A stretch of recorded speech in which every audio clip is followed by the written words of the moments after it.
19 मई 2024 को ईरान के राष्ट्रपति इब्राहिम रईसी का हेलीकॉप्टर ईरान के पूर्वी अजरबैजान में क्रैश हो गया था और 20 मई 2024 को रईसी के हेलीकॉप्टर का मलबा मिल गया था। तकरीबन 24 घंटे से ज्यादा देर तक चले इस ऑपरेशन में भारी मशक्कत करनी पड़ी थी और इस ऑपरेशन में तुर्की के अंकेकी ड्रोन की सबसे बड़ी भूमिका थी। वो तुर्की का ड्रोन ही था जिसने रईसी के हेलीकॉप्टर को घने जंगलों के बीच में ढूंढ निकाला था और ये एक ऐसी घटना थी जिसने अचानक से इंटरनेशनल मार्केट में तुर्की के ड्रोन्स की डिमांड बढ़ा दी थी और मौजूदा समय में तुर्की ड्रोन इंडस्ट्री में एक मजबूत चेहरा बनकर उभरा है। लेकिन तुर्की अब ड्रोन्स तक सीमित नहीं है, बल्कि अब उसने एक ऐसा हथियार बना लिया है जो दुनिया में शायद ही किसी मुल्क के पास हो, और ये वो हथियार है जो दुनिया के सबसे खूंखार माने जाने वाले कामिकेज ड्रोन का काल है। दरअसल तुर्की ने एक नया सैन्य टैंक बनाया है जिसका नाम अल्का काप्लन है। अल्का काप्लन दुनिया का पहला लेजर टैंक है जो ड्रोन्स का काल साबित हो सकता है। इस टैंक को लेकर तुर्की का कहना है कि ये ड्रोन्स को जाम करने के साथ साथ हवा के बीचों बीच उन्हें मिट्टी में मिला सकता है।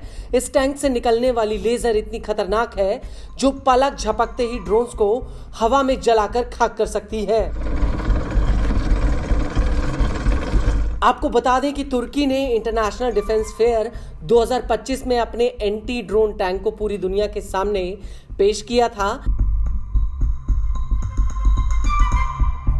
इस टैंक की सबसे खास बात यह है कि यह हवाई हमलों से जवानों की सुरक्षा तो करेगा ही, साथ ही रास्ते में बिछे बमों और बारूदों को नष्ट कर सकता है। इस टैंक को लेकर तुर्की का दावा है कि यह इलेक्ट्रोमैग्नेटिक जैमिंग और ताकतवर लेजर से लैस है। तुर्की का अल्का काप्लन टैंक ड्रोन्स, हेलीकॉप्टरों और अन्य हवाई हथियारों को मिट्टी में मिला सकता है। इस टैंक को एक जगह फिक्स या गाड़ी पर लादकर कहीं पर भी तैनात किया जा सकता है।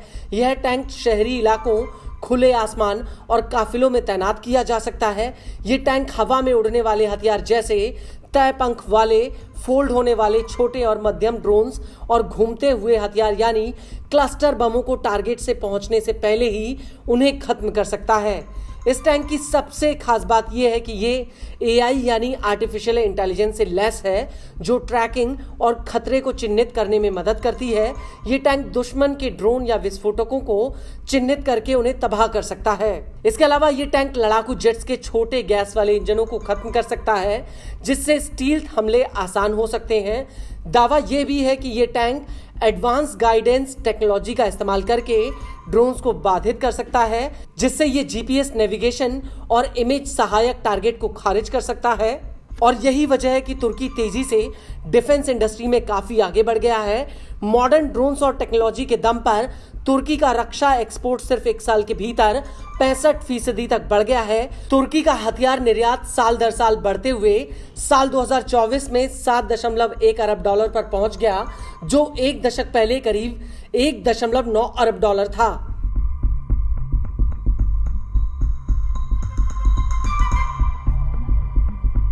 तुर्की से सबसे ज्यादा हथियार यूरोप और मिडिल ईस्ट के देश खरीदते हैं। रिपोर्ट के मुताबिक तुर्की ने विदेशों से आने वाले हथियारों के ऊपर अपनी निर्भरता करीब 70% से घटाकर 30% तक कर ली है। खुद तुर्की में 3,500 से ज्यादा डिफेंस की कंपनियां हैं जिनमें 1 लाख से ज्यादा कर्मचारी तैनात हैं। तुर्की के उपराष्ट्रपति सेडेट यिल्माज का कहना है कि तुर्की अपने हथियारों को दुनिया के 185 देशों को बेचता है जिसमें 230 से ज्यादा प्रोडक्ट रेंज है। जनवरी 2025 से लेकर अप्रैल 2025 तक तुर्की का डिफेंस एक्सपोर्ट 2.2 अरब डॉलर पर पहुंच गया था जो पिछले साल की समान अवधि में हुए इजाफे से 67% ज्यादा है। और यही वजह है कि तुर्की अब ड्रोन्स और अन्य मॉडर्न हथियारों के मामले में पश्चिमी देशों को टक्कर दे रहा है।